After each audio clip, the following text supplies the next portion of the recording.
Bah écoute, hein, je crois qu'on est parti. On est en 2026. Je vous propose de faire un petit débrief crypto. Salut à toutes et à tous. Une très belle année 2026 pour celles et ceux qui n'ont pas reçu mes vœux un petit peu partout. C'est vrai qu'hier j'ai déjà fait une vidéo ici sur cette chaîne pour parler du pétrole, de ce qui se passe au Venezuela avec les États-Unis et de l'impact que ça a. Et j'en ai oublié tellement déjà la tête dans le guidon, de vous souhaiter donc une très belle année 2026, qu'on apprenne de nouvelles choses, qu'on soit tout simplement, et c'est déjà pas mal, une meilleure version de soi-même, c'est un peu l'objectif, qu'on fasse des erreurs, qu'on apprenne, qu'on bien évidemment réussisse vis-à-vis des objectifs qu'on se fixe, des petites actions au quotidien et cette discipline qu'on s'impose, que ce soit sur les marchés ou ailleurs. Donc je vous souhaite le meilleur pour cette année 2026, que tout le monde soit à son prime. Alors, concernant le marché crypto, je fais un petit point en ce mardi, un petit peu plus tôt dans la semaine que d'habitude, tout simplement parce que il y a peut-être des belles choses qui sont en train de se préparer. Alors, on va pas s'enflammer, hein, vous connaissez ma façon d'être, j'ai envie de dire, dans la tête notamment, et d'un point de vue psychologique, on va pas s'enflammer aux premières bougies vertes successives qu'on a sur des unités de temps courtes. Mais si vous vous souvenez, fin novembre, on avait vu ensemble dans cette vidéo ici que sur le marché crypto, on était, donc c'était fin novembre, dans cette panique extrême avec cet indice Fear and Greed Index qui était donc au plus bas, en tout cas au plus haut en termes de peur, mais au plus bas en termes d'indice, et que sur le Bitcoin, on pouvait avoir peut-être cette reproduction de ce qui s'était passé au même moment lorsqu'on était dans ce même niveau de panique sur le Bitcoin.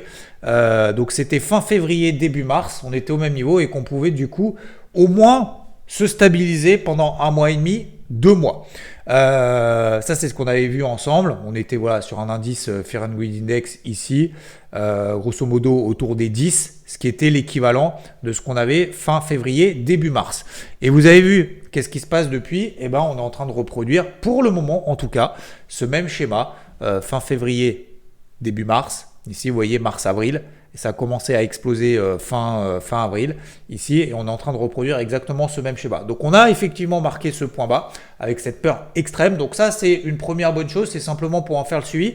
Et je trouve que cette reproduction qu'on peut avoir justement vis-à-vis de ce point bas fin mars, sur Ether par exemple, vous voyez qu'on était dans une tendance quand même baissière assez forte. C'est pour ça que j'ai ici matérialisé un canal baissier qu'on peut reproduire depuis le mois de septembre, et là on est en train de travailler la borne haute. Donc pourquoi pas d'euphorie?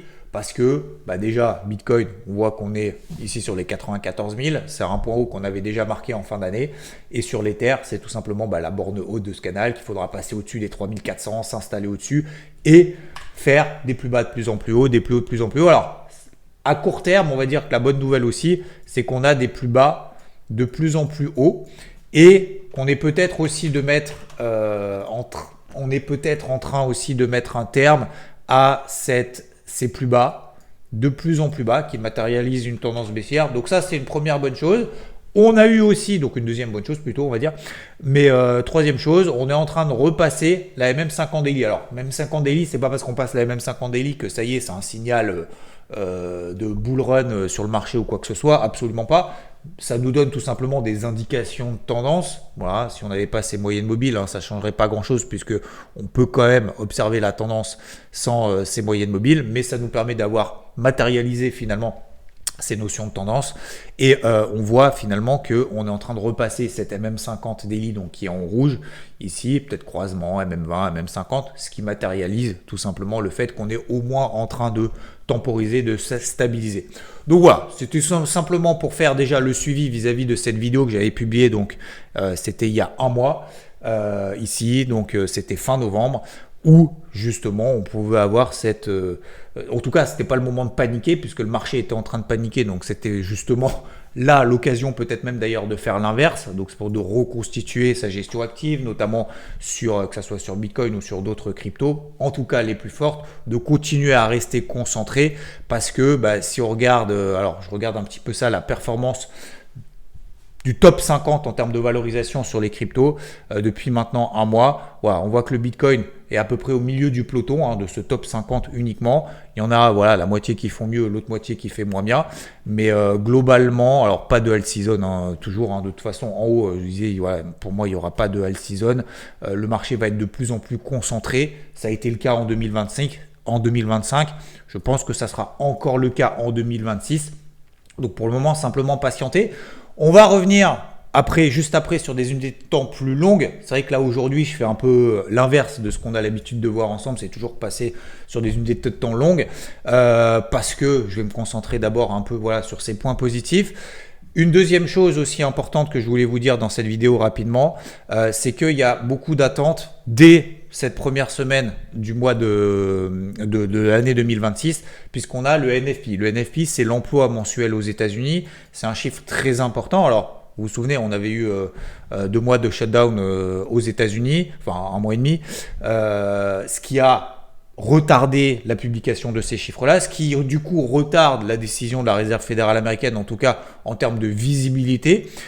Ces chiffres-là sont très importants puisque c'est en fonction de ça que le marché va ajuster son curseur d'anticipation de baisse des taux pour l'année 2026.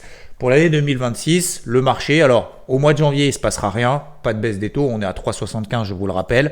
Mois de mars, pas de baisse des taux anticipée encore.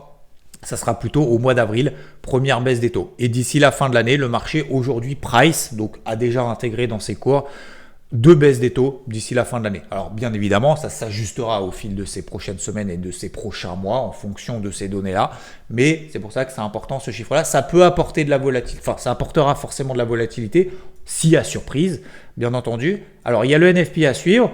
Bon, le taux de chômage, on passe un petit peu à côté parce que c'est des données pas forcément trafiquées, mais dont la pertinence pour les marchés financiers est moins intéressante que les créations d'emplois.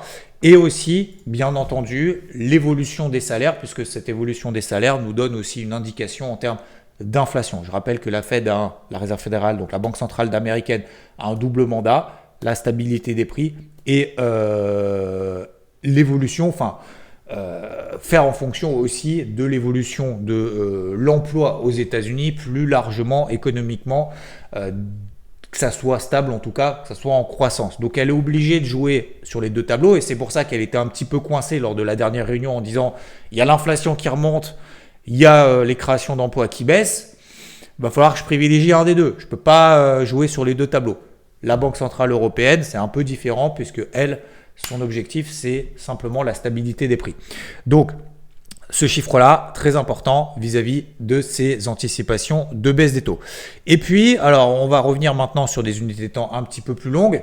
Pourquoi je ne change pas des fusils d'épaule? Pourquoi je ne change pas de stratégie? Pourquoi j'appuie pas plus à l'achat? Je vous l'ai dit tout à l'heure, tout simplement parce que oui, on a effectivement peut-être un début d'année qui est un petit peu plus enthousiaste que ce qu'on a laissé fin novembre, début décembre. Mais on ne s'enflamme pas pour autant. On a de grosses zones de résistance au-dessus de la tête, notamment sur des unités de temps courtes. Maintenant, si on se place sur des unités de temps un petit peu plus longues, alors je vais revenir d'abord juste sur Total 3.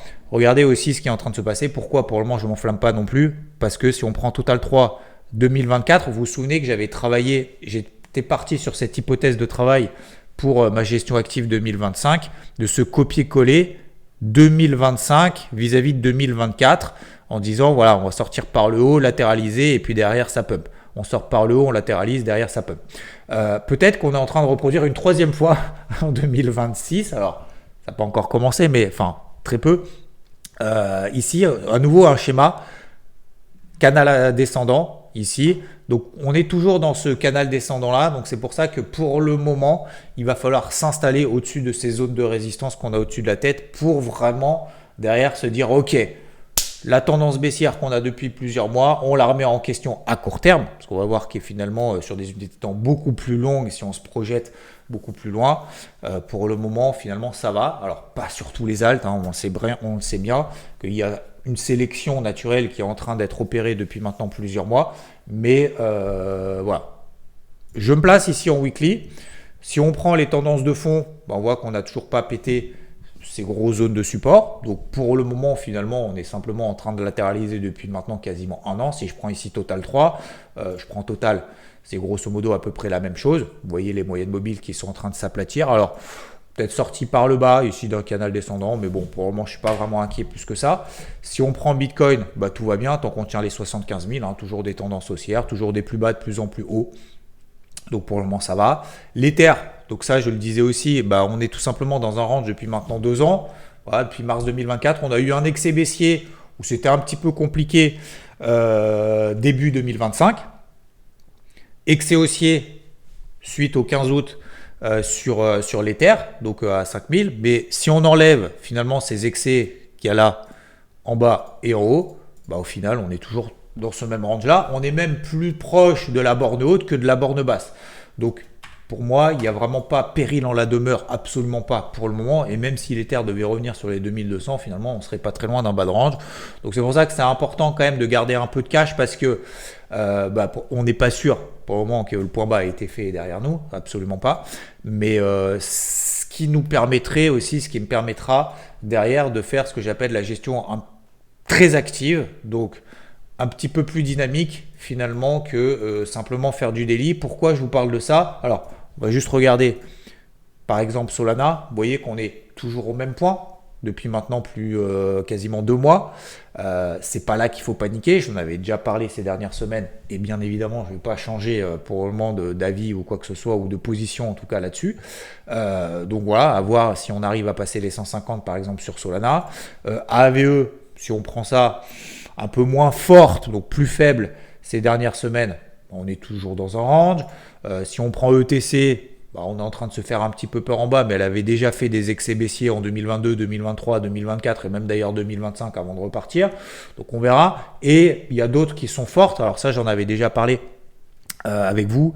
BCH, Bitcoin Cash, très très forte, très solide. Si on oublie finalement tout le reste, on est dans des tendances qui sont plutôt baissières, on va dire, sur des unités de temps courtes. Si on regarde BCH, c'est absolument pas le cas. On tire les MM50 weekly, on réduit un petit peu l'unité de temps, on est même au-dessus des MM20. Donc ça reste toujours très, très positif là-dessus.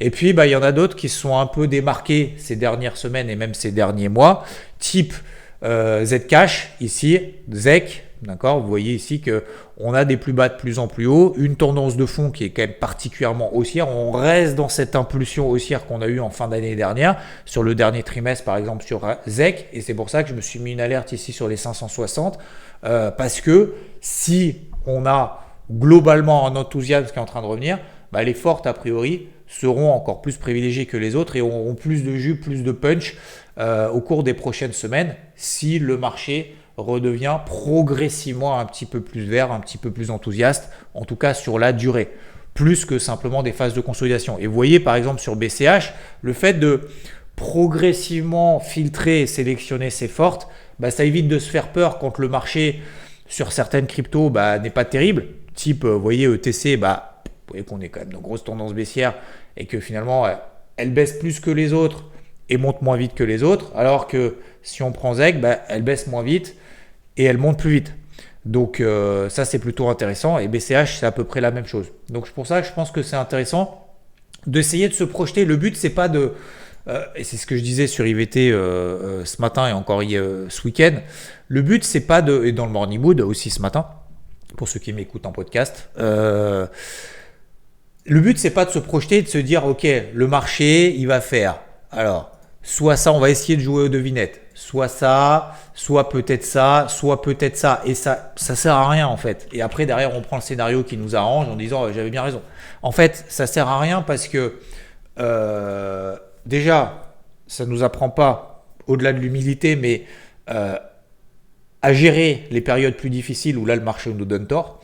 Je pense qu'il faut justement, et ça revient un petit peu à cette notion d'humilité qu'il faut avoir sur le marché, mais derrière, surtout la question, c'est quelle action concrète est-ce que je mets en place? Alors, on est obligé de se fixer des hypothèses de travail. C'est ce que je vous avais dit sur justement ce copier-coller 2025-2024. C'est ce dont on a parlé en début de vidéo sur cette phase de consolidation latérale qu'on pourrait avoir, que ce soit sur Bitcoin, que ce soit sur Ether, mais en tout cas sur Bitcoin, suite à cette panique extrême fin du mois de novembre. Le but, c'est pas de dire après coup, bah, j'avais raison, on s'en fout en fait. Le but, c'est une fois qu'on a ces hypothèses de travail, se dire, ok, maintenant concrètement, si le marché fait ça, qu'est-ce que je fais? Et inversement, si jamais je me trompe, qu'est-ce que je fais?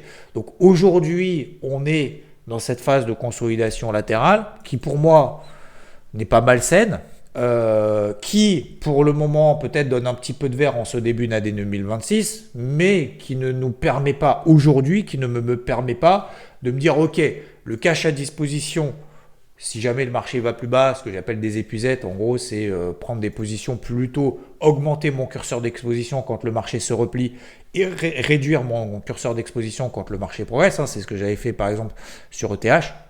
Augmenter quand ça se replie, c'était réduire mon exposition plus proche possible des 3008, bah, tant mieux on les a fait. Réduire au plus proche mon exposition ici, proche des 4800, c'est ce qui a été fait, et augmenter progressivement une fois que ça baisse. D'accord? Et si on a et je vous donne un autre exemple, BNB, Binance Coin, bon bah voilà, j'ai une première épuisette, donc 30% d'exposition qui a été reprise, puisque BNB, j'avais allégé l'intégralité de mes positions en gestion active, même d'ailleurs celles que j'avais en long terme, tout simplement parce que j'estimais que faire quasiment x3 dans un marché qui était quand même compliqué en 2025, je pense qu'à un moment donné, il faut avoir une certaine gratitude envers le marché et de reprendre progressivement sur repli. Donc progressivement, c'est pas tout d'un coup, c'est par palier. Et en l'occurrence, par exemple, sur BNB, je vous le partage, vous le savez probablement déjà, j'ai que 30%, enfin que...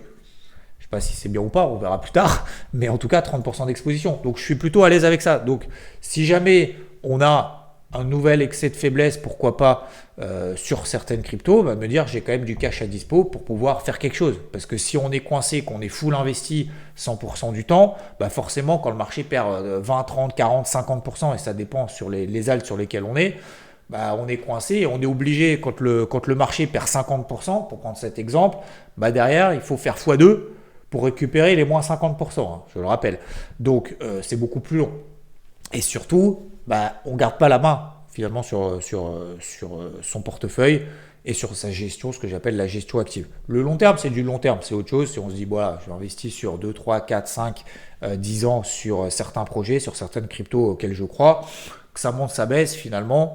Hein, comme on dit dans les dragons, on est là pour la tech. Mais voilà, c'est adapter en fait son portefeuille avec une partie de gestion active et une partie de long terme. Je pense que c'est intéressant dans un marché justement qui est en train de faire ce que j'ai appelé tout à l'heure une sélection un peu naturelle, une sélection progressive. Et je pense que le marché sera de plus en plus concentré sur quelques cryptos et tout ne va pas s'envoler. C'est ce qu'on appelle la healthy zone. Tout ne va pas s'envoler à un moment donné. Alors, souhaitons-le, et j'espère vraiment et sincèrement me tromper, parce qu'on a tous des boulets en portif. Hein. Ça, à un moment donné, il faut arrêter de croire qu'on est toujours sur les meilleurs trucs du moment et que ça fait 10 ans finalement qu'on se chope que les bons investissements et que les bonnes positions. C'est absolument pas vrai. Si vous croyez ça, c'est que vous vous trompez complètement. Ou en tout cas, si on vous dit ça, c'est que c'est complètement faux. Mais ce que je veux dire par là, pour revenir sur cette position BNB, bah, vous voyez que si on place sur des unités temps weekly, bah, on est toujours dans des tendances haussières. Si on se place sur du daily, bah, c'est un peu mieux. Mais aujourd'hui, est-ce que le marché m'indique, ok, il faut augmenter ton exposition maintenant du cash que tu as à dispo? Pour moi, la réponse est non. Donc ZEC à suivre, pour moi en tout cas au-dessus des 560. Des cryptos fortes, à mon avis, si on voit un peu de cash à dispo pour faire de la gestion très active, c'est intéressant. Et pour le reste, je pense qu'il faut être encore un petit peu patient, même si sur Bitcoin, on a marqué un point bas, et tant mieux, et on en avait parlé ensemble lorsqu'on était justement en panique extrême, et si c'était une bonne nouvelle, vous voyez que ça l'a été en tout cas. Voilà, c'était pour faire ce petit point avec vous.